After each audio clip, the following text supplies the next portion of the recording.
తొలగిపోవాలి. ఆ బిడ్డను మా నాన్న హీరో అనుకోవాలి. మా నాన్నకి మళ్ళీ గాడ్ ఆఫ్ ఆనర్ జరగాలి. ఆ పతాకం, మా త్రివర్ణ పతాకం కప్పాలి. అది నా కోరిక. మా తమ్ముడు కోరిక ఒకటి ఉండిపోయింది సార్ అనేది రాత్రి పుట్టింది. అది మిడ్నైట్ పుట్టింది. ఈ రోజున తల నరకడానికి ఎవరైనా సరే ఆక్షేపిస్తారా?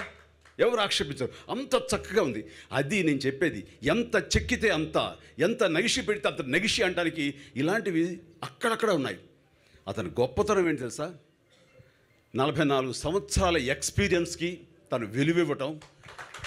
నాకు తెలియందా, ఇది నా కథ, నా కథకి ఆర్టిస్టులుగా వాళ్ళు చెప్పేది ఏంటి, చెప్పినట్టుగా చేసే చాలు అన్నటువంటి ఒక గర్వమో లేకపోతే ఒక ఈగోకో ఒక దీనికో వెళ్లకుండా అందరూ కలిసి కథకి సరెండర్ అవ్వాలి. కథ ఎంత చెక్కితే అంత, ఎంత నగిషి పెడితే అంతని సాటిస్ఫై కాని తత్వం తనకి అడ్వాంటేజ్. అందుకనే ఎక్స్పీరియన్స్ ఉన్నవాళ్ళు డౌట్ వ్యక్తం చేస్తే వెంటనే దాన్ని విలువిచ్చి కూర్చుని ఛాలెంజింగ్గా తీసుకుని దాన్ని మళ్ళీ బౌన్స్ బ్యాక్ తోటి వావ్ వన్లో వచ్చాడు. ఈ రోజున అది ఎంత అడ్వాంటేజ్ అయింది నీ మనసుకు నాకు తెలుసు. అంటే అమ్మాయి కాళ్ళకు దండం పెట్టింది కూడా ఎలా రౌండ్ ఆఫ్ చేశాడో, అలాగే వర్టిగోని ఎలా రౌండ్ ఆఫ్ చేసి దానికి అంతా ఇచ్చాడో, ఇలాంటి వాటికి అంతగా న్యాయం చేసి ఎవ్వరు ఏది మాట్లాడుకొని చేయగలిగాడు. ఇట్లాగా సినిమాలో ప్రతిదీ అక్కడే బ్యాక్ అండ్ ఫోర్త్ వెళ్తూ ముందుకెళ్ళి నిరంతరం సినిమా స్టార్ట్ అయిన దగ్గర నుంచి ఈ రోజు వరకు నిద్రపోతే ఒట్టు నేను చూస్తున్నాను. ఇది నేను బాబీని పొగట్లేదు. బాబీ ఆ సబ్జెక్ట్ని ఎలాగా తను వశం చేసుకున్నాడు, దాన్ని ఎట్లాగా పెంపొందించాడు, ఎలా అభివృద్ధి చేశాడు, దాన్ని ఎట్లా డిజైన్ చేశాడు అని చెప్తాను. అంటే దాని వెనకాల అతని కష్టం ఉంది, అది మనం తెలుసుకోవాలి. అది షూటింగ్ అయిపోతే 7-8 o'clockకి మళ్ళీ ఇంటికి వెళ్ళిపోతాడేమో అనుకుంటే కాదు, ఎడిటింగ్ రూమ్కి వెళ్ళిపోయేవాడు. అక్కడ వెళ్ళి అదంతా మళ్ళీ చెక్ చేసుకుంటూ వచ్చేవాడు. నేను తనకు ఒక మాట చెప్పాను, నువ్వు ఏదైనా ఉంటే కనుక పేపర్ మీద డిస్కార్డ్ చేయి, పేపర్ మీద దాన్ని చింపేసి ఎక్స్ట్రా ఉంది మనకు వద్దు అనుకుంటే పేపర్లు చింపేసి బుట్ట దాఖలా చేయి తప్ప ఫిలిం తీసి వాళ్ళ ప్రొడ్యూసర్స్ డబ్బును కానివ్వండి, ప్రొడ్యూసర్ విలువైన సమయాన్ని కానివ్వండి, ఇంతమంది ఆర్టిస్ట్ యొక్క విలువైన కాలాన్ని మాత్రం నువ్వు బుట్ట దాఖలు చేయొద్దు. ఇది మనం నేర్చుకోవాలి. ఇది నేను చెప్తే వినే వాళ్ళు చాలా తక్కువ మంది అయిపోయారు. నేను చెప్తున్నాను, ప్లీజ్ బాబీ నువ్వు వినాలి, నువ్వు చేయాలంటే కరెక్ట్ 100% ఫాలో అయ్యాడండి బాబీ. తను ప్రతి క్షణం అదే దృష్టిలో పెట్టాడు. ఈ రోజున ఒక అరగంట సినిమా, గంట సినిమా మేము వేస్ట్ చేసి పక్కన పడేసాం, ఇంకా ఎడిటింగ్ రూమ్లో ఇంకా బోల్డంత కథ ఉంది అనేవి మనం వింటూనే ఉన్నాం. ఇందులో అబద్ధం కానే కాదు. మా సినిమా ఎంతో తెలుసా అండి, 7.5 minutes మాత్రమే చాప్ చేసి, మ్యాక్సిమం 10 నిమిషాలు అయి ఉంటుందేమో, 10 నిమిషాలు. అది కూడా ఫైట్ మాస్టర్లు కొంచెం ఎక్కువ తీసి దాన్ని స్పీడ్ పెంచడం కోసంగా చాలా సబబు దాన్ని క్రిస్ప్గా చేయడం కోసంగా కొన్ని ఫ్రేమ్లు వేస్ట్ చేస్తారు. అలాగే పీటర్ మాస్టర్ ఆ ఓషన్ ఎపిసోడ్ కొంచెం తీసి దాన్ని మాకు కావాల్సిన 5 minutesకి కుదించడానికి ఒక 2 నిమిషాలు 3 నిమిషాలు పోయి ఉంటుంది. ఇలాంటి యాక్షన్లో పోయింది తప్ప సినిమా కరెక్ట్గా తీసాడు. అందుకని ప్రొడ్యూసర్లకి ఒక నయా పైసా వేస్ట్ కాకుండా ఈ రోజున ఇంత సజావుగా సాగింది. చాలామంది హర్ట్ అవుతారేమో డైరెక్టర్స్, యంగర్ సీనియర్ ఎవరైనా సరే చెప్తున్నానండి, సినిమా అన్నది ఫస్ట్ డైరెక్టర్ అనేది ఒక సూపర్ డూపర్ హిట్ సినిమా ఇవ్వటం కాదు, ఒక అద్భుతమైన కథ ఇవ్వటం కాదు, అన్నీ అయ్యి ఓకే అనుకున్న తర్వాత ప్రొడ్యూసర్స్కి ఆన్ టైం ఇవ్వడం కానీ, ప్రొడ్యూసర్స్కి విత్ ఇన్ ద బడ్జెట్ కానీ సినిమా తీయటం మీ మొదటి సక్సెస్గా ప్రతి ఒక్కరు అనుకోవాలి. వచ్చిన కొత్త టెక్నాలజీ ఏదైనా వస్తే కనుక దాన్ని వాడి వాళ్ళ పనితనం చూపించుకోవడానికి ప్రయత్నాలు అరులు చాచే కంటే ఒక మామూలు కెమెరాతో కూడా మాకున్న కథ, నా దగ్గర ఉన్నటువంటి టాలెంట్ తోటి, నా కథ పవర్ తోటి నేను అత్యద్భుతమైన సినిమా తీయగలను అనుకోవాలి.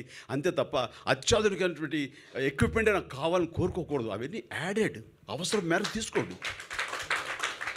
అలాగే దాన్ని దృష్టిలో పెట్టుకుంటే దానికి అనుగుణంగా బోల్డంత ఖర్చు కూడా పెరిగిపోతుంటుంది. ఇలాంటి నిర్మాతలు దేనికొస్తారు, నెరవని నిర్మాతలు దేనికొస్తారు మీ ఇష్టం అనే వాళ్ళు ఉంటే కనుక ఇంకా అడ్వాంటేజ్ అయిపోతుంది. అలాగా దయచేసి ఇండస్ట్రీ బాగుండాలంటే ప్రప్రథమంగా బాధ్యత తీసుకునే వాళ్ళు, అది గుర్తెరగాల్సిన వాళ్ళు directors, captain of the ship. అలా ప్రతి వాళ్ళు ఆలోచించుకోవాలి. అరే నేను బాబీ కంటే లేకపోతే ఇంకొకరి కంటే నేను తక్కువ చేస్తే నాకు అవమానం అని బాబీ అనుకుని బాబీ అంత ఖర్చు పెట్టాడు, వాడికి నేను తక్కువ తీయకూడదు, even though my subject is not demanding అని అవసరం మేరకు ఖర్చు పెట్టి బాబీ కంటే 10 కోట్లు ఎక్కువ ఖర్చు పెట్టా మన సినిమా అని అనుకోవడం. ఇది ఏమండి రేపు పొద్దున మీరు మీడియా వాళ్ళు ఉద్దేశించి వీళ్ళని ఉద్దేశించి అనకండి సార్, తప్పు, రాంగ్. దీన్ని మీరు ప్రొజెక్ట్ చేయొద్దు.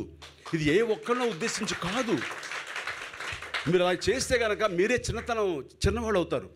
ఇది ఇండస్ట్రీ విశాలంగా విస్తృతంగా నేను ఒక సలహాగా ఇస్తున్నాను.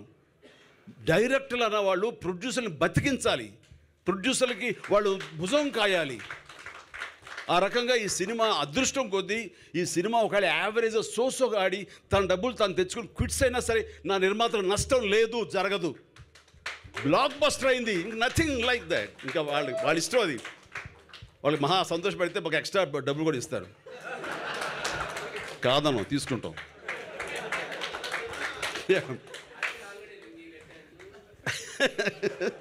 సో ఇది ప్రతి ఒక్కళ్ళు పరిశ్రమలో ప్రతి ఒక్కళ్ళు అప్కమింగ్ డైరెక్టర్స్ కానివ్వండి, సీనియర్ డైరెక్టర్స్ కానీ ఇంకోళ్ళు కానివ్వండి, కొంతమందికి చెల్లుతుంది.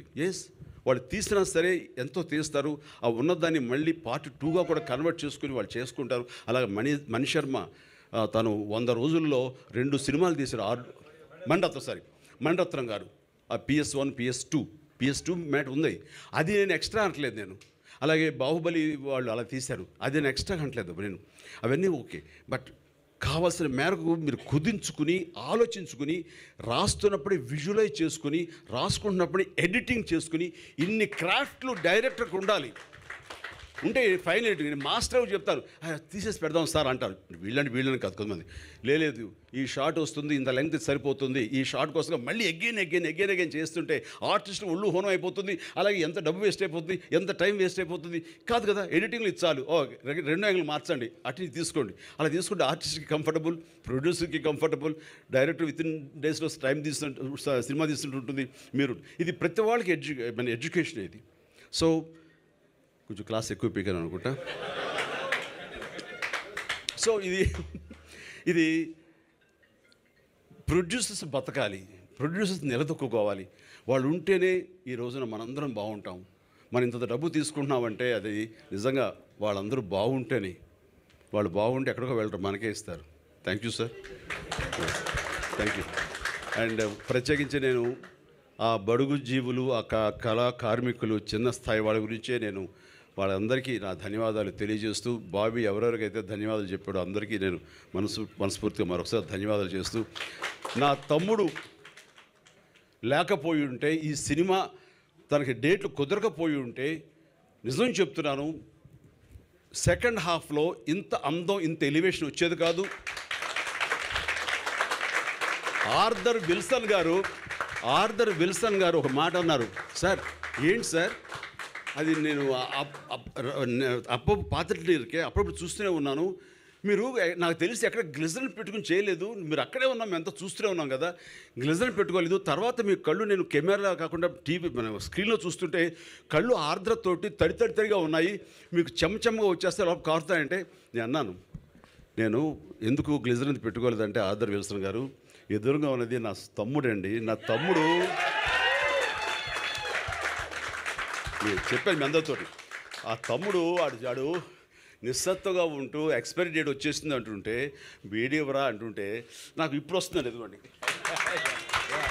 సో అంత నా తమ్ముడు అలా అయిపోతూ వాడిని పోగొట్టుకుంటున్నాను, వాడిని బతికించుకోవాలనే థాటు నింపుకున్నానండి.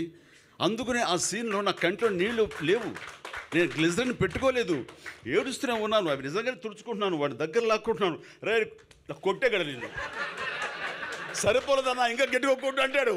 రావట్లేదు. సో వాడిని కొట్టి చేసిన తర్వాత తను చేసిన పెర్ఫార్మెన్స్, అది చేసిన ఓన్ చేసుకుని నేను ఇచ్చిన రియాక్షన్స్ అవి చూసి ఆర్థర్ విల్సన్ లాంటి వాళ్ళు మెల్ట్ అయిపోయి, ఎన్నో సార్ అది షూటింగ్ పండం పోదు எனக்கு தெரியலையா సార్, అప్పుడు